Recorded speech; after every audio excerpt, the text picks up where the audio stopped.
जय हिंद बच्चों।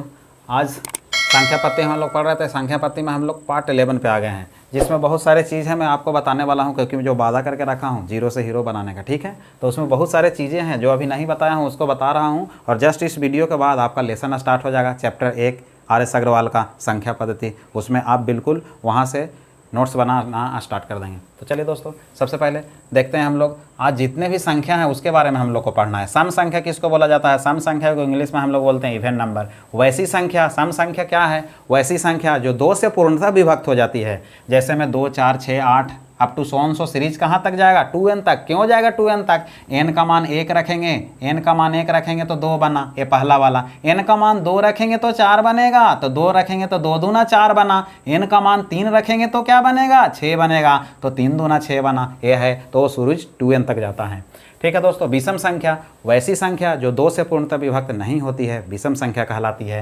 जैसे 1, 3, 5, 7, ये कोई भी 2 से विभक्त नहीं हो रही है। इसकी सीरीज कहाँ तक जाएगी? n बराबर 1 रखेंगे तो 1 आएगा, 2 रखेंगे 3 आएगा, 3 रखेंगे कितना आएगा? 5 आएगा। तो 1 रखा तो 2 में से 1 गया, 1 बना। 2 रखा, 2 दूना 4 में से 1 गया, 3 बना। 3 रखेंगे तो 5 आना चाहिए, 3 दूनी 6 में से 1 गया, 5 आया। 4 रखेंगे तो 7 आना चाहिए, 4 दूनी 8 में से 1 गया, 7 आया। 2n-1 तक सीरीज चलता है, पहले भी मैंने आपको बताया हूँ ये सब चीज़ें। दोस्तों, प्राकृत संख्या किसको बोलते हैं? तो गिनती की सभी संख्या को प्राकृत संख्या बोलते हैं। तो जैसे 1, 2, 3, 4, 5 अप टू 100 इन्फिनाइट तक जाएगा ये प्राकृत संख्या, ठीक है। अब पूर्ण संख्या, पूर्ण संख्या को हम लोग होल नंबर बोलते हैं। जो 0 से स्टार्ट होती है वो पूर्ण संख्या होता है, होल नंबर। पूर्णांक संख्या, इंटीजर नंबर क्या होता है? तो माइनस से जो स्टार्ट होता है आगे चलता है वो होता है क्या? आपका पूर्णांक संख्या, इंटीजर नंबर कहलाता है। परिमेय संख्या किसको बोलते हैं? परिमेय संख्या को इंग्लिश में हम लोग बोलते हैं रेशनल नंबर। और रेशनल नंबर, परिमेय संख्या वैसी संख्या जो p/q के रूप में होती है। p/q के रूप में जो संख्या रहेगा उसको हम लोग बोलते हैं परिमेय संख्या। जैसे मैं यहाँ पे देखा है 2/3 p है और q है, 22/7 p/q के रूप में है। लेकिन ये तो √p/q के रूप में है, नहीं, वो भी p/q के रूप में है, क्योंकि हम जानते हैं 25 का वर्गमूल निकालेंगे तो 5 और 225 का वर्गमूल निकालेंगे 15, और इसको काटेंगे तो 3 बार में कट गया, तो ये तो हो गया ना 1/3 p/q के रूप में। तो बिल्कुल ये परिमेय संख्या है, अपरिमेय नहीं है। और यदि जिसका रूट नहीं निकलेगा तो वो होगा अपरिमेय संख्या। तो इस प्रकार से ये सब वैल्यू हो गया। जैसे देखें 0.222 अप टू 100 बढ़ रहा है, ठीक है। तो 0.222 अप टू 100 बढ़ रहा है, कौन सी संख्या होगा? तो इसको हम बोलेंगे परिमेय संख्या होगा। क्योंकि जब संख्या रिपीट होता है ना तो उस पर बार लगा दिया जाता है। ये बार लग गया 2 पे, 2 रिपीट हो रहा है तो 2 पे बार लग गया। और बार हटाने के लिए हम लोग को 9 लिखना पड़ता है। एक संख्या पर बार है तो 2/9 होगा, तो ये p/q के रूप में हुआ, तो ठीक है। इस प्रकार से 0.7 हो गया, 0.7 पे बार है, इसको तोड़ेंगे तो क्या लिखेंगे? तो 7/9 लिखेंगे। 9 क्यों लिखें? एक संख्या पर बार तो 1 9, 2 संख्या पे बार तो 2 9 लिखेंगे। 0.7 से 4747, तो 0.4747 अप टू 147 रिपीट हो रहा है। तो जो अंक रिपीट होता है उस पर बार लगाया जाता है। और बार 2 अंक पे है तो बार हटाएंगे तो नीचे बार के लिए 999 आएगा, ये भी p/q के रूप में हो गया। तो ये सब कौन सी संख्या है? तो आप बोलेंगे ये सब परिमेय संख्या है। अपरिमेय संख्या क्या होता है? तो वैसी संख्या जो √p/q के रूप में होती है, √p/q के रूप में होती है। अंडर रूट में होने के बावजूद उसका वर्गमूल नहीं निकलना चाहिए, तो वो अपरिमेय होगा। जैसे 2/3 ये अपरिमेय है, क्योंकि ना 2 का वर्गमूल निकलेगा ना 3 का निकलेगा। √2 किसी भी संख्या के नीचे 1 छिपा रहता है, तो ये कौन सी संख्या होगा? तो आपका होगा अपरिमेय संख्या। पाई एक प्रकार का अपरिमेय संख्या होता है। बहुत VVI क्वेश्चंस बहुत पेपर में पूछे जा चुके हैं, आपको याद रखना है। लेकिन 22/7 की बात करेगा, पाई का मान होता है 22/7। 22/7 की बात करेगा तब वो होगा परिमेय संख्या। लेकिन सिर्फ पाई की बात करेगा तो वो होगा अपरिमेय, लेकिन 22/7 होगा परिमेय, ठीक है। ये दोनों VVI क्वेश्चंस हैं, दोनों को आपको याद रखना है। चलें, वास्तविक नंबर क्या होता है? वास्तविक नंबर को हम लोग रियल नंबर बोलते हैं। और रियल नंबर क्या होता है? बहुत इंपॉर्टेंट है, यहाँ से बहुत क्वेश्चंस आते हैं एक नंबर का। तो all number is called real number, सभी नंबर को हम लोग रियल नंबर बोलते हैं। जैसे क्वेश्चंस आएगा अपरिमेय संख्या को हम और कौन सा नंबर कह सकते हैं? तो वास्तविक नंबर कह सकते हैं, ठीक है। तो इस प्रकार से रियल नंबर जितने भी ये संख्या हैं सब क्या हैं? तो रियल नंबर हैं। परिमेय संख्या, अपरिमेय संख्या, पूर्णांक, सब टोटल संख्या इज कॉल्ड रियल नंबर, सब एक रियल नंबर है। चलें, अब भाज्य संख्या क्या बोलते हैं? Composite number. तो वैसी संख्या, परिभाषा में बताता हूँ, वैसी संख्या जिसके 2 से अधिक गुणनखंड होते हैं, 2 से अधिक गुणनखंड, ठीक है। तो भाज्य संख्या 2 से अधिक गुणनखंड, जैसे 4 के कितने गुणनखंड होंगे? 1 भी होगा, 2 भी होगा और 4 भी होगा, 3 गुणनखंड हो गए। 4 का, ठीक है। तो इसीलिए कौन सी संख्या, भाज्य संख्या। जैसे 6 के कितने गुणनखंड होंगे, तो 6 के गुणनखंड होंगे 1 भी होगा, 2 भी होगा, 3 भी होगा और 6 भी होगा, 4 गुणनखंड हुए। और जब 2 से अधिक गुणनखंड होंगे तो वो कहलाएगा भाज्य संख्या। और अभाज्य संख्या, प्राइम नंबर, रूट संख्या, मुख्य संख्या। देखें, अभाज्य संख्या को इंग्लिश में हम लोग प्राइम नंबर बोलते हैं।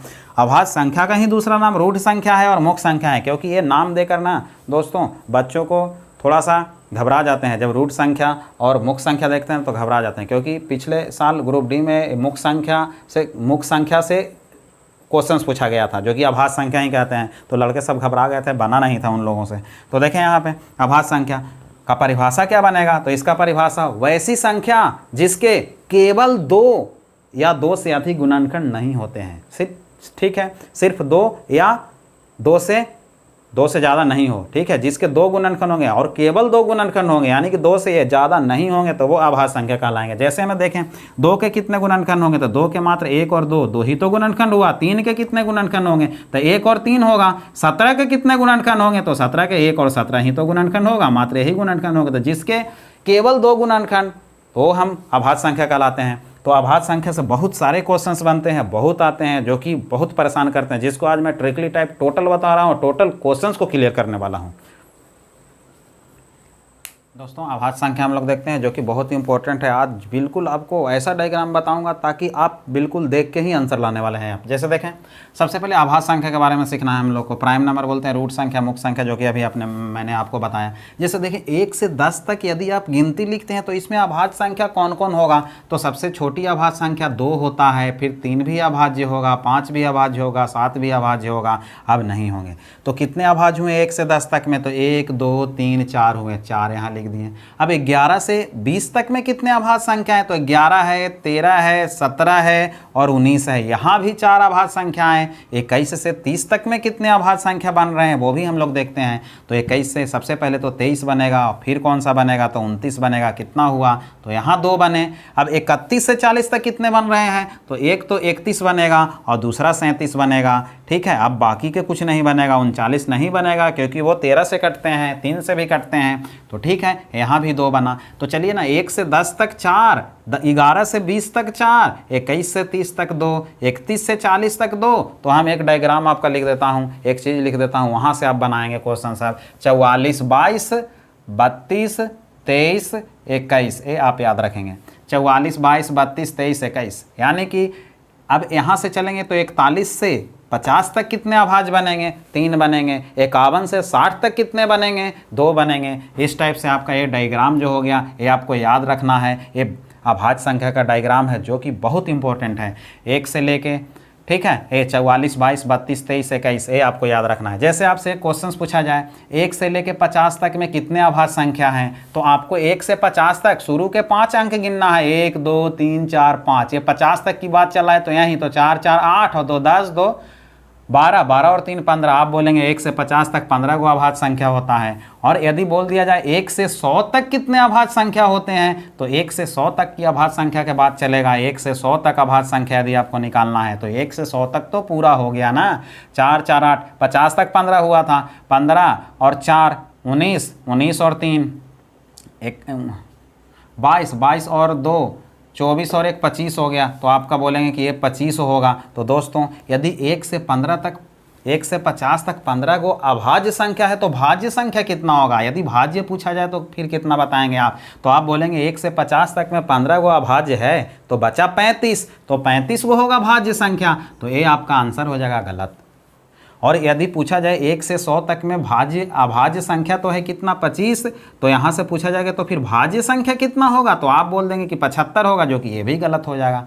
तो दोस्तों मैं आपको बताता हूँ, ये भाज्य संख्या 35 के जगह कितना होगा, 34, और यहाँ 75 के जगह कितना होगा, 74। क्यों, क्योंकि एक जो है ना, एक जो है वो भाज्य और अभाज्य दोनों होता है। तो आपने अभाज्य में काउंट कर लिया है, तो भाज्य में काउंट नहीं करेंगे, तो इसीलिए एक कम जाएगा, तो बचेगा 34। यहाँ भी एक कमेगा तो बचेगा 74। ठीक है, तो ऐसे आपको बनाना है, बहुत इंपॉर्टेंट है। चले एक और डायग्राम मैं लिखता हूँ। ये 2 हो गया, 7 हो गया, 101 हो गया, 997 हो गया, 1001 हो गया, 9973 हो गया। ये क्या है दोस्तों, सॉरी 9973 हो गया। ये क्या है, तो ये डायग्राम से आपको ये पता चलेगा, क्वेश्चंस बहुत आते हैं। सबसे छोटी अभाज्य संख्या क्या होगा, तो 2 होगा। और पूछा जाएगा एक अंक की सबसे छोटी अभाज्य संख्या 2, एक अंक की सबसे बड़ी अभाज्य संख्या 7, 3 अंकों की सबसे छोटी अभाज्य संख्या 101, 3 अंकों की सबसे बड़ी अभाज्य संख्या, तो आप बोलेंगे कि 997, और 4 अंकों की सबसे छोटी अभाज्य संख्या 1001, और 4 अंकों की सबसे बड़ी अभाज्य संख्या 9973, और बाकी 2 अंक वाला छूट गया, वो 2 अंक वाला आप यहाँ पे लिख लेंगे, सॉरी यहीं पे लिख देता हूँ।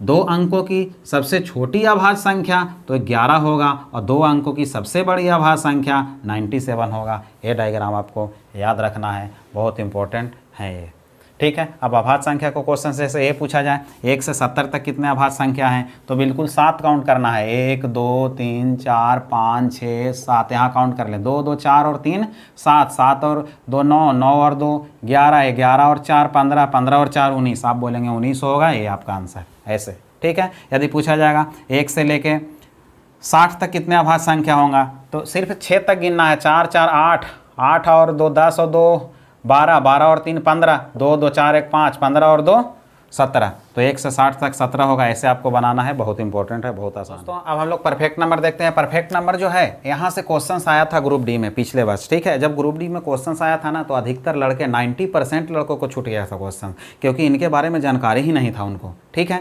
बाकी ऑफलाइन में मैं तो पढ़ाता था तो लड़के सब करके आए थे, बाकी जो दूसरे लड़के थे जिनको जानकारी नहीं होगा उनसे क्वेश्चन से छूटा ही है। तो देखें आप, परफेक्ट नंबर बोलते किसको है, तो परफेक्ट नंबर जिस संख्या का फैक्टर और उस संख्या के फैक्टर का योगफल संख्या के बराबर हो, उसको हम परफेक्ट नंबर बोलते हैं। और परफेक्ट नंबर में भी मात्र 4 संख्या हैं जिसको आपको याद रखना है, और वही 4 संख्या पूछे जाते हैं, ठीक है। तो आप मैं लिख देता हूँ पहला परफेक्ट नंबर, यहाँ पे 4 ऑप्शंस दिए हैं, ये बोल दिया गया है आपको कि इन चारों ऑप्शंस में से परफेक्ट नंबर कौन है आपको बताना है, चारों ऑप्शंस में से आपको छांटना है। अभी तो पता ही नहीं चल रहा होगा आपको कि कौन सा परफेक्ट नंबर है, ठीक है। तो देखें मैं बताता हूँ इसको परफेक्ट नंबर के लिए। जैसे पहला परफेक्ट नंबर 6 होता है, फिर 2800 होता है आपका, फिर 496 होता है, ठीक है, फिर होता है 8129, ये सब परफेक्ट नंबर हैं। क्यों परफेक्ट नंबर है, तो 6 का गुणनखंड सबसे पहले बोला गया है कि जिस संख्या का फैक्टर और उस संख्या का फैक्टर का योगफल, पहले फैक्टर करो फिर वो फैक्टर को जोड़ोगे ना तो संख्या के बराबर ही आना चाहिए।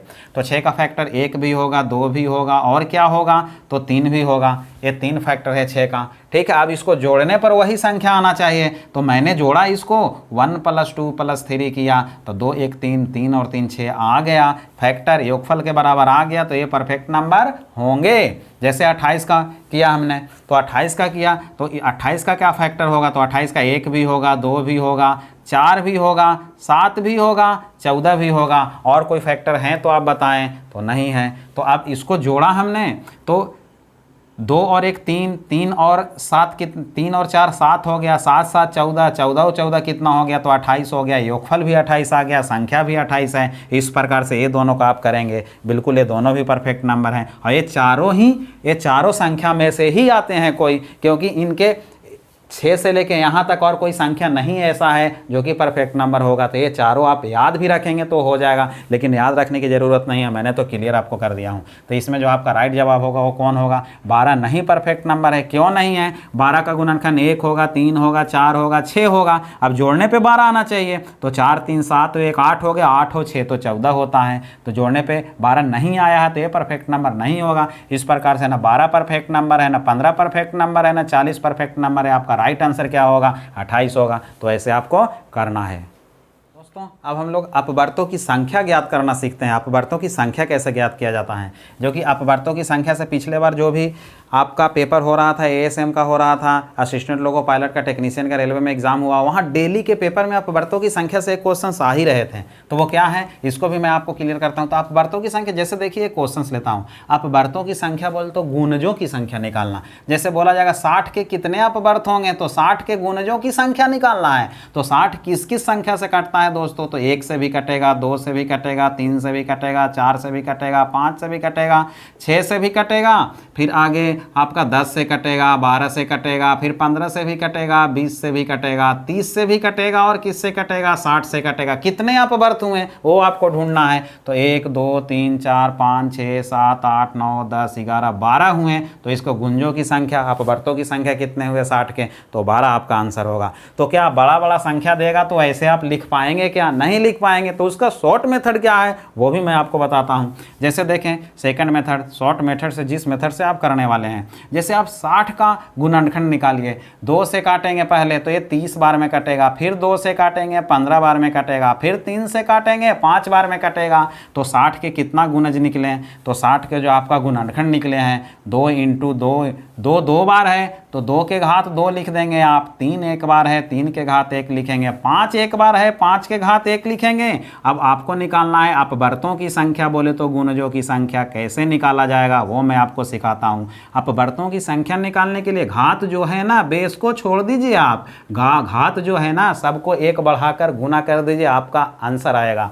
2 एक घात है, 2 में 1 बढ़ाएंगे 3 होगा, 1 में 1 बढ़ाएंगे 2 होगा, और 1 में 1 बढ़ाएंगे 2 होगा, गुना करेंगे आपका यही अपवर्तों की संख्या आएगा, कोई दूसरा नहीं आएगा। और इस मेथड से ही आपको पेपर में करना है। 3 दूनी 6, 6 दूनी 12, ये 12 हो गया। ऐसे आपको बनाना है अपवर्तों की संख्या। अब मैं आपको 2 होमवर्क देता हूँ अपवर्तों की संख्या ज्ञात करने के लिए, उसका आंसर आपको डिस्क्रिप्शन बॉक्स में कमेंट करके बताना है। तो चले दोस्तों, सबसे पहला जो है होमवर्क वो है 120 के कितने अपवर्त होंगे, और दूसरा है 360 के कितने अपवर्त होंगे। दोनों अपवर्तों की संख्या आपको बताना है। दोस्तों हम लोग अब सह अभाज्य को प्राइम नंबर देख रहे हैं। जितने भी मैं चीज़ बता रहा हूँ ना टोटल में बेसिक बता रहा हूँ, ठीक है, क्योंकि पिछले बार रेलवे में इतना रिजल्ट देने का कारण क्या था, तो बिल्कुल यही कारण था। कोई भी चीज़ मैं बताता हूँ, कोई भी चैप्टर बताऊँगा, बिल्कुल एकदम बेसिक से और पूरा टोटल क्लियर करा दूंगा। उसके बाद क्वेश्चन छूटना ही नहीं है। बहुत छोटा छोटा चीज़ और बहुत बड़ा बड़ा चीज़ सब चीज़ बताता हूँ, तो इसीलिए ये होता है। तो दोस्त आप किसी भी वीडियो देख रहे हैं तो पूरा देखिए और बिल्कुल टोटल वीडियो देखकर आप नोट्स बनाइए, और यदि आप ऐसे कर लेते हैं तो कन्फर्म रिजल्ट होगा, ये मेरा वादा है। चलें बाकी अब हम लोग आगे बढ़ते हैं। सह अभाज्य संख्या को प्राइम नंबर क्या होता है इसको देखते हैं। तो को प्राइम नंबर का दो नियम है, ठीक है, इसका 2 रूल है। पहला रूल तो ये है कि इसमें 2 पेयर रहेगा, 2 संख्या का पेयर रहेगा। जैसे एक 7 लिख दिया और दूसरा लिख दिया आपने 8 लिख दिया, ठीक है। अब हमको देखना है क्या एक को सह अभाज्य है कि नहीं है, को प्राइम नंबर है कि नहीं है जोड़ा है। तो 2 पेयर में रहेंगे। तो सबसे पहला जो नियम है, ये दोनों पेयर का HCF जो होगा, HCF बोले तो क्या, मासा, इन दोनों पेयर का मासा होगा ना वो 1 होना चाहिए। और दूसरा या तो ए निकाल लें या तो आप निकालें कि इन दोनों पेयर, ठीक है, इन दोनों पेयर में कोई कॉमन अंक नहीं होना चाहिए। दोनों पेयर में कोई कॉमन अंक नहीं होना चाहिए, यानी कि ये दोनों पेयर में किसी संख्या से ये दोनों कटना नहीं चाहिए, तब वो सह अभाज्य का जोड़ा होगा, अन्यथा नहीं होगा। तो बिल्कुल इनका मासा 7 और 8 का मासा कितना होगा, तो इसका HCF तो बिल्कुल 1 आ रहा है। और ये दोनों पेयर कोई संख्या से कट रहा है क्या, तो नहीं कट रहा है। तो ये 7 और 8 जो है वो सह अभाज्य का जोड़ा बिल्कुल सही है। इस प्रकार से आगे देखते हैं हम लोग। जैसे यहाँ 12 लिख दिया है, 11 लिख दिया, ये पेयर होगा कि नहीं, ये सह अभाज्य का जोड़ा है कि नहीं, तो बिल्कुल है, क्योंकि इनका मासा 1 है और ये दोनों संख्या किसी से डिवाइड नहीं हो रहे हैं, तो ये सह अभाज्य का पेयर बिल्कुल होगा। जैसे यहाँ लिखा 12 लिखा और 15 लिखा, अब ये दोनों क्या सह अभाज्य का पेयर है, सह अभाज्य संख्या है ये, तो नहीं होंगे। क्यों नहीं होंगे, क्योंकि देखें ना इनका मासा कैसे, इनका मासा हम निकालेंगे तो मासा वो होता है, ये दोनों संख्या, जैसे 12 का गुणनखंड आपने निकाला तो 12 का गुणनखंड निकाला तो क्या होगा 12 का गुणनखंड, तो इसको आप लिखेंगे 2 4 तिया 12 होता है, 2 के घात 2 × 3 लिख दिया, ठीक है। ऐसे छोड़ें आप ये बताएं, ऐसी संख्या बताएं जिस संख्या से ये दोनों डिवाइड हो रहा हो, वैसी छोटी से छोटी संख्या या बड़ी से बड़ी संख्या जिससे ये दोनों डिवाइड हो रहे हैं वो कौन है, तो बड़ी से बड़ी संख्या आप निकालेंगे। वही मासा के लिए बड़ी से बड़ी निकाला जाता है। तो बड़ी से बड़ी संख्या आपको पता चल रहा है कि 3 है जो दोनों को डिवाइड कर रहा है। 3 से 12 भी कटेगा और 15 भी कटेगा, तो इनका मासा 3 होगा। और इन दोनों पेयर कौन सी संख्या से डिवाइड हो रहा है, तो 3 से हो रहा है। और जब संख्या 3 से डिवाइड होगा या तो उनका मासा 1 नहीं होगा, तो वो सह अभाज्य का जोड़ा नहीं होगा, तो ये सह अभाज्य का जोड़ा नहीं है। तो आपको समझ में आ गया होगा को प्राइम नंबर निकालना। जैसे ए भी पूछता है 3 सह अभाज्य, 3 सह-अभाज्य का पेयर कैसे निकालेंगे, तो उसमें 3 पेयर रहेगा। जैसे ये देखें किसी संख्या से कट रहा है क्या, तीनों नहीं कट रहा है, और ये तीनों नहीं कट रहा है तो इसका HCF क्या होगा, तो 3 4 5 का HCF एक होगा, तो ये भी 3 सह-अभाज्य संख्या कहलाएंगे, ये भी सह-अभाज्य का पेयर होगा। तो सह-अभाज्य की बात चलेगा तो आपको ऐसे करना है, यहाँ से बनाना है और ये क्वेश्चंस में आगे आएंगे। दोस्तों अब हम लोग स्थानीय मान और जातीय मान यानी कि पैलेस वैल्यू और लोकल वैल्यू से क्वेश्चंस कैसे बनते हैं, कितने क्वेश्चंस होते हैं, सब देखने वाले हैं। तो देखिए आप, सबसे पहले एक मैंने एग्जाम्पल लिखा 5 4 7 3 2 8 एग्जाम्पल लिखा, ठीक है। इसमें सबसे पहले हम लोग स्थानीय मान निकालते हैं, फिर जातीय मान निकालेंगे। तो जैसे देखें यहाँ पे जो संख्या लिखा हुआ है इसमें यदि बोल दिया जाए 8 का स्थानीय मान ज्ञात करें, स्थानीय मान ज्ञात करना, हर एक संख्या का मान ज्ञात करना रहेगा, स्थानीय कैसे ज्ञात करेंगे, तो 8 का स्थानीय मान 8 होगा। यहाँ से यदि 2 का स्थानीय मान ज्ञात करना हो तो 2 के बाद जितना अंक उतना शून्य आप लगा लें, तो 2 के बाद 1 अंक तो 20 होगा इसका स्थानीय मान। 3 का स्थानीय मान तो 3 के बाद 2 अंक तो 3 पर 00। 7 का स्थानीय मान 7 के बाद 3 अंक तो 7 पर 000। 4 का स्थानीय मान पूछेगा तो 4 के बाद 4 अंक तो 4 पर कितना शून्य होगा, 4 शून्य होगा। इस प्रकार से 5 का स्थानीय मान क्या होगा, तो 5 के बाद 2 2 4 1 5 अंक तो 5 पर कितना शून्य होंगे, 5 शून्य होंगे। ये आप स्थानीय मान ज्ञात करना सीख लिए होंगे। चलिए अब हम लोग देखते हैं जातीय मान कैसे ज्ञात किया जाता है। जैसे यहाँ से पूछ दिया जाए आपको ये 8 का जातीय मान क्या होगा, तो जातीय मान की यदि बात किया जाए तो जातीय मान वही होगा जिसके बारे में आपको पूछा जा रहा है। 8 का जातीय मान किस जात का है, तो 8 तो 8 ही जात का है ना। इस प्रकार से 2 का जातीय मान 2 होगा, 3 का जातीय मान 3 होगा, 7 का जातीय मान 7 होगा, 4 का जातीय मान 4 होगा और 5 का जातीय मान 5 होगा। तो ये जातीय मान और स्थानीय मान आपको समझ में आ गया होगा। अब क्वेश्चंस का पैटर्न कैसे कैसे आता है मैं वो आपको बताने वाला हूँ। तो चलिए क्वेश्चंस लिखते हैं, क्वेश्चंस का पैटर्न हम लोग देखते हैं। क्वेश्चंस मैंने आपको एक लिखा, पहला टाइप 1 क्वेश्चंस लिखा 4 7 3 5 4 2, ठीक है, इतना लिखा। अब यहाँ से क्वेश्चन ये किया जा रहा है कि ये जो 5 है ना, ये 5 के स्थानीय मान और जातीय मानों का अंतर निकालिए, ठीक है। 5 के स्थानीय मान और जातीय मान का अंतर निकालना है। 5 का स्थानीय मान कितना होगा, तो 5 के बाद 2 अंक तो 5 पर 00। 5 का स्थानीय मान तो निकल गया, अब जातीय मान कितना होगा, तो 5 का जातीय मान तो 5 ही होगा ना। इनका अंतर निकालना है, अंतर बोले तो माइनस घटाना है, और 10 में से 5 गया 5 हो गया, 9 हो गया, 4 हो गया, ये आपका आंसर हुआ। ये टाइप 1 हुआ। चले अब दूसरा टाइप कैसा बनेगा। दूसरा टाइप का क्वेश्चन ऐसे बनेगा, जैसे एक क्वेश्चन लिखा 3 लिखा 5 लिखा 7 लिखा 4 लिखा, फिर लिखा 2 लिखा, फिर यहाँ पे लिख दिया 5, यहाँ लिख दिया 6, एक क्वेश्चन लिखा। अब यहाँ से क्वेश्चन से किया जा रहा है कि 5 के स्थानीय मानों का अंतर ज्ञात करें, क्योंकि ये जो संख्या लिखा हुआ है ना इसमें 2 5 है, डबल जगह 5 है, तो ये 2 बार 5 है तो दोनों का तो स्थानीय मान अलग होगा ना। तो सबसे पहले बड़ा स्थान किसका है, तो इस 5 का है, और छोटा इस स्थान पे है। तो सबसे पहले ए वाला 5 का स्थानीय मान हम लिखेंगे, क्योंकि इनका अंतर निकालना है। अंतर निकालना हो, योगफल निकालना हो, गुणनफल निकालना हो, कुछ भी निकालना हो तो आपको वो करना है। ए वाला 5 का स्थानीय मान लिखेंगे, 5 लिख दिया, 2 2 4 और 1 5 अंक है तो 5 शून्य इस पे लगा दिया, ठीक है। अब ए वाला 5 का स्थानीय मान कितना होगा, तो ओ वाला 5 का स्थानीय मान 5 के बाद 1 अंक है तो ये 50 होगा। अंतर निकालना है, माइनस कर देंगे, ये 0 हो गया, ये कितना हुआ, तो 10 में से 5 गया 5, 9 9 9 4, ये आपका आंसर हुआ। ऐसे बनाना है आपको। चलें अब क्वेश्चंस का पैटर्न थोड़ा सा चेंज करता हूं मैं। जैसे यहाँ पे देखिए, आप स्क्रीनशॉट लेके पूरा टोटल क्वेश्चंस लिखेंगे और बनाने की कोशिश करेंगे। चलें मैं क्वेश्चन से एक लिख रहा हूँ। जैसे मैंने लिखा 4 3 5 7 5 0 8 3 5 4 0 5, ये लिखा।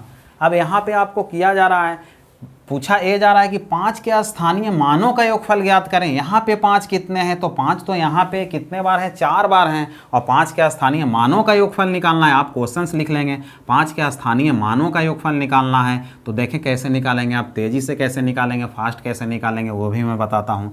तो 5 के स्थानीय मानों का योग निकालना है, तो आपको निकालने के लिए ये 5 है ना, तो ये 5 लिखा। 5 के बाद कितना अंक है, 1 अंक है, तो 1 शून्य, फिर 5 आया, 5 लिखा। 5 के बाद कितना अंक है, तो 3 अंक है, तो 3 शून्य लगा दिया, फिर 5 लिखा। 5 के बाद 2 अंक है, डबल शून्य लगा दिया, फिर ये 5 आया, तो ये 5 के स्थानीय मानों का योग हो गया आपका। ठीक है, यदि पूछ दिया जाए 5 के जातीय मानों का योग ज्ञात करें, तो 5 का जातीय मानों का योग क्या होगा, तो जातीय मानों का योग निकालने के लिए हमको क्या करना है, जातीय मानों का योग निकालने के लिए आपको ये करना है, 5 1 बार, 2 बार, 3 बार, 4 बार 5 है, और 5 किस जात का है, तो 5 ही का है, तो 4 में 5 का गुना करा देंगे, तो इसका आंसर कितना होगा, ये 20 हुआ। ऐसे आपको बनाना है। चलें अब पैटर्न आगे बढ़ते हैं हम लोग, आगे क्वेश्चंस कैसा आता है। ये आपको 3 पैटर्न बता दिया मैंने, ये चौथा पैटर्न क्या होगा, चौथा भी मैं आपको बता रहा हूँ। जब क्वेश्चन दशमलव में दे देगा तो फिर स्थानीय और जातीय मान के लिए हमको क्या करना है, तो वो भी मैं बता रहा हूँ आपको।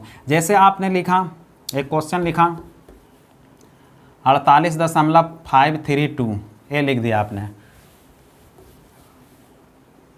48.532 लिखा आपने, क्वेश्चंस लिखा। यहाँ से यदि पूछा जाए 4 का जातीय मान, पहले यदि जातीय मान की बात किया जाए, यदि 4 का जातीय मान तो 4 ही होगा, 8 का जातीय मान 8 का जातीय मान 8 होगा, 5 का जातीय मान 5 होगा, 3 का जातीय मान 3 होगा, 2 का जातीय मान 2 होगा। लेकिन स्थानीय मान की बात करेगा तो क्या करेंगे, तो ये 4 का स्थानीय मान, तो 4 का स्थानीय मान की बात यहाँ किया जाए, 4 का स्थानीय मान, चलें 4 का स्थानीय मान की बात किया जाए तो 4 के बाद ये दशमलव है ना, तो आगे वाला स्थान है वो बिल्कुल चेंज हो जाएगा। 4 के बाद कितने अंक है, मात्र 1 अंक है, दशमलव के पहले वाला लेना है, बाद वाला नहीं लेना है। 1 अंक है तो ये एक ही शून्य आएगा, 4 का स्थानीय मान 40 होगा। 8 का स्थानीय मान कितना होगा, तो 8 के बाद तो कोई अंक ही नहीं है, तो मात्र 8 होगा। लेकिन यहाँ पे 5 का स्थानीय मान पूछेगा, 0.5 का स्थानीय मान, तो इसको 0.5 लिखेंगे, और 0.5 को आप और क्या लिख सकते हैं, तो 5 × 10 के घात -1 लिख सकते हैं। क्यों लिख सकते हैं, क्योंकि पॉइंट है, पॉइंट हटाएंगे, तो पॉइंट हटाने का मतलब होता है पॉइंट के बाद जितना अंक है उतना 1 पे शून्य लगाएं, तो पॉइंट के बाद 1 अंक है, तो यानी कि 10 हुआ, और 10 को ऊपर ले जाएंगे तो 5 × 10 के घात -1 होगा, क्योंकि इसका तो घात 10 है, तो 10 के घात 1 लिख दीजिए, कोई दिक्कत थोड़ी है। किसी भी संख्या के घात 1 लिखने से उसके वैल्यू चेंज नहीं होता है, तो ऐसे लिख सकते हैं हम लोग। अब 3 का यदि पूछा जाए स्थानीय मान, तो ये पॉइंट के बाद कितना अंक है, तो इसका होगा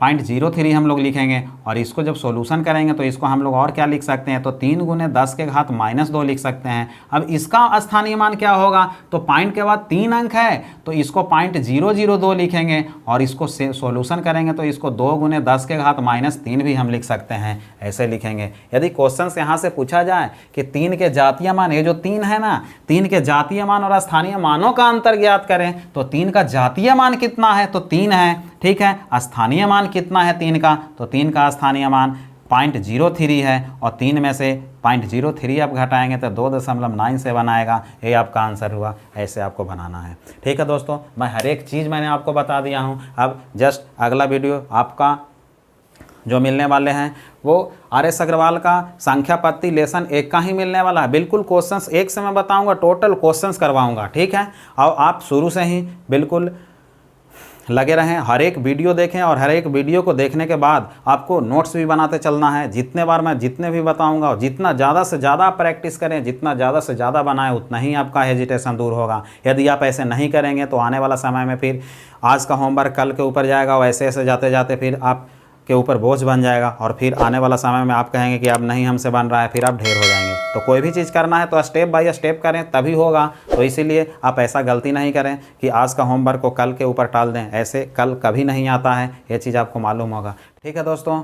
आज के लिए बस इतना ही, अगले वीडियो का इंतज़ार करिए। जब तक के लिए नमस्कार, जय हिंद।